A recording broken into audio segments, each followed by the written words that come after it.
नमस्कार, मैं हूं ज्योति शर्मा और आप देख रहे हैं खबर फर्स्ट एमपी। बढ़ते हैं खबरों की ओर। रविंद्रनाथ टैगोर विश्वविद्यालय द्वारा आयोजित विश्व रंग 2025 के तीसरे और अंतिम दिन की शुरुआत युवा सितार वादक अनिरुद्ध जोशी की आध्यात्मिक और मधुर प्रस्तुति से हुई। तबला वादक मनोज पाटीदार की संगति ने सभागार को भारतीय शास्त्रीय संगीत की दिव्यता से भर दिया। पहले वैचारिक सत्र में पत्रकार और वक्ता सौरभ द्विवेदी ने प्रज्ञान ब्रह्मा और तत्वमसी के संदर्भ में सीखने, जिज्ञासा और आत्म विकास पर विचार रखे। उन्होंने कहा कि छात्र का मन एक रीते घड़े जैसा है जो अनंत ज्ञान ग्रहण कर सकता है। उन्होंने युवाओं से विज्ञान चेतना, विविध विचारों, मित्रता, संगीत, सिनेमा और पढ़ने सीखने को जीवन में आवश्यक बनाने की अपील की। दोपहर के सत्र में अभिनेत्री सानिया मल्होत्रा ने अभिनय की तैयारी, किरदार की मनोविज्ञान समझ और निरंतर अभ्यास को सफलता की कुंजी बताया। उन्होंने युवाओं को सलाह दी कि अभिनय से पहले शिक्षा पूरी करना महत्वपूर्ण है, क्योंकि ये कलाकार को गहरी दृष्टि और आत्मविश्वास देती है।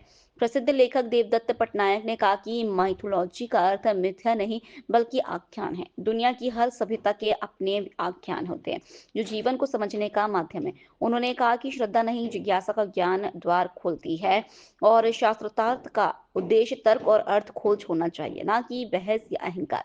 उन्होंने छात्रों से आग्रह किया कि माइथोलॉजी को शंका और तर्क के साथ पढ़ें और तभी उसके पीछे छिपे ज्ञान को समझ सकें। हिंदी में, और ये इस बात का प्रतिबिंब है कि हमारी हिंदी ने देश विदेश में अपना नाम इस तरह से कमाया है।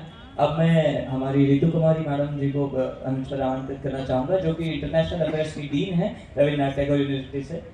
मैम प्लीज़ आप आएँ और मिस ऐना को स्मृति चिन्ह भेंट कर उनका सम्मान करें।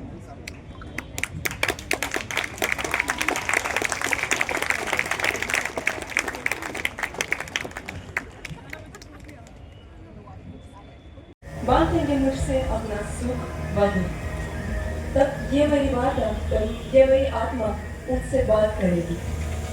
तब बोलूंगी मैं उससे नवरात्रि पीने के सरसार से, बहु मुरली के स्नेह बड़े स्वार से, प्रेमियों से करुणा भरी ओस से। गाँव की भी तबले की भी है, तुमने सुने हुए की जो गाए थे तुमने बजाकर बोली मेरे लिए जब खिला था वसा। यही अभी प्रार्थना, बजाओ मुरली प्रियतम।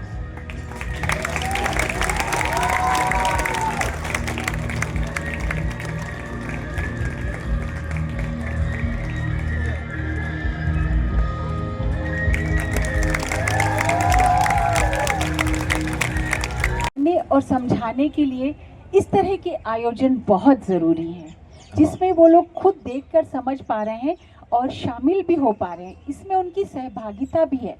तो जब सहभागिता हो जाती है तो वो उस चीज़ को और अधिक आनंद के साथ स्वीकारते हैं। अब ये जो आनंद की बात मैंने कही, तो चूँकि नृत्य जो विषय है वो आनंद का ही विषय है।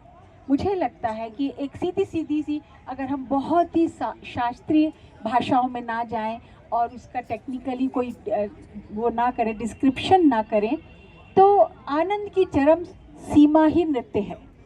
तो मुझे लगता है कि सुनने में ही कितना सुंदर लगता है कि अगर आनंद ही नृत्य है तो ये तो बहुत सुंदर है।